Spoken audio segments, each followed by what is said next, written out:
This happened to a friend of mine, she told me about it a year or so ago. We'll call her Minji. Minji is in her late 20s, and works as an English tutor in South Korea. One evening, a few years ago, she was tutoring a high school boy. They were up studying pretty late, and the buses stopped running. Being a long way from his house, the boy asked if he could crash on her floor overnight and get the first bus the next morning.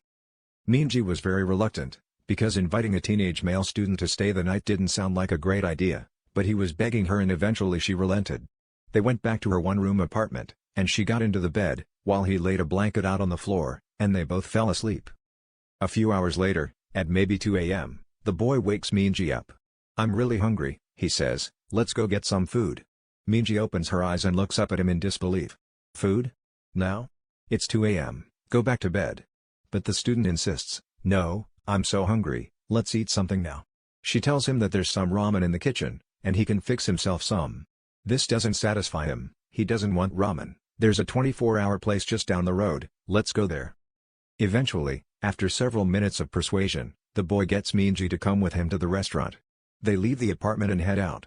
As soon as they're on the street, the boy turns to Minji, and says, "I'm not hungry. I woke up in the middle of the night, and looked under your bed. There's a man sleeping there." They call the police, and discover that a homeless man had been living in Minji's apartment, sleeping under her bed, for over 2 months. The boy only saw him because he was lying on her floor, so had a clear view under the bed. The police arrested the man, and thankfully there were no other issues, but that's by far the creepiest thing that's ever happened to anyone I know.